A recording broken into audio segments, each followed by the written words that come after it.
So I've had quite a hard time nailing this song, but you know, honestly, most of the cover songs that I've been releasing and learning and such have been incredibly difficult and time-consuming to learn and then practice and then master in the recording process, the live looping process, which is a one take. You know, if you mess up once during it, you're gonna live with it and keep playing, or you're gonna stop and try again. So right, tell me what you think about me. Most of the time I stop and try again to not waste more time.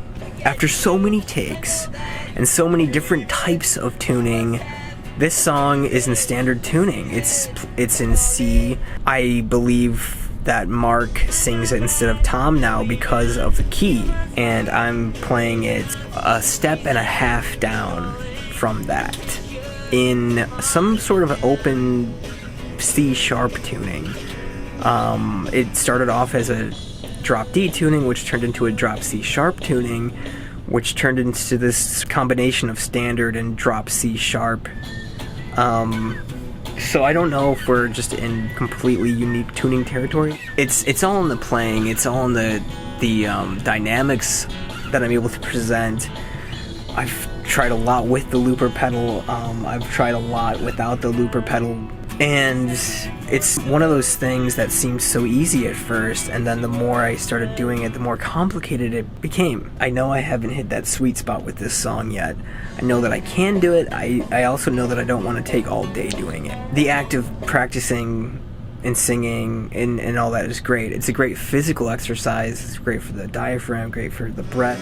Face on your own, like yes, it's growing up. Sort of a great energy catharsis in general, especially with these punk sort of songs. This song has definitely tickled my curiosity, especially in terms of like coming across this type of tuning. It's been a journey. It's not just this song, it's also Saints and Sailors in this drop C sharp type tuning that I'm trying.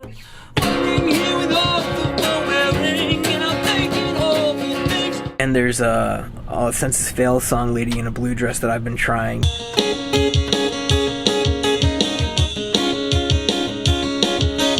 The songs are really demanding. It demands a lot of energy, punctuation of the vocals, sort of this shouting vocal mechanism.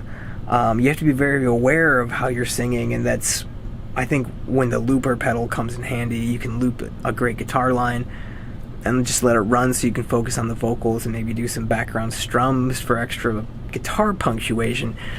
Going off the looper pedal was maybe a bit of a tangent. You know, maybe a bit of like I don't feel like hooking up everything right now, so I'll try it this way, but that's like the lazy man's route. So anyways, I just wanted to kind of mention the behind the scenes nature of this specific song. This song particularly is a great classic Blink-182 song.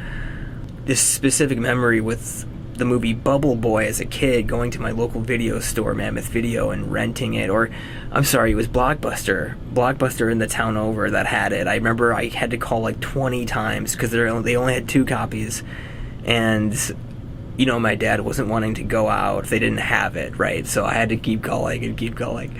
So funny, but I honed in on that movie and I got my copy. I assured myself that copy. I think partially because of a trailer that played in Mammoth Video. I remember seeing a couple of clips and thinking, you know, that's my movie. I remember recognizing Jake Gyllenhaal from October Sky. This song plays when Bubble Boy is first, you know, out on his own, running down his street, going out into the world and so forth.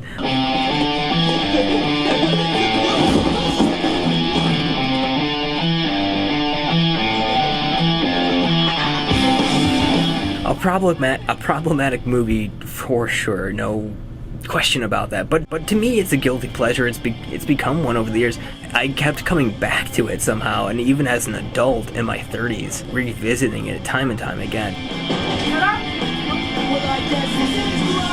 So there's a certain connection there with that movie and that song, for sure. I know it's in other movies, but to me, that's the pinnacle right there. That was the hook point for me, and it's just a great song otherwise. It's a simple song. You have to appreciate that simple power in those bands, Blink-182, Sum 41.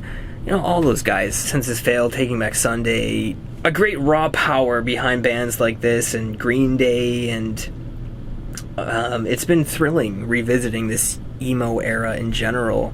Originally covering this song was a pure passion move, so I want to try to stay true to that, but it's hard after so many of my own renditions and alternate tunings and such.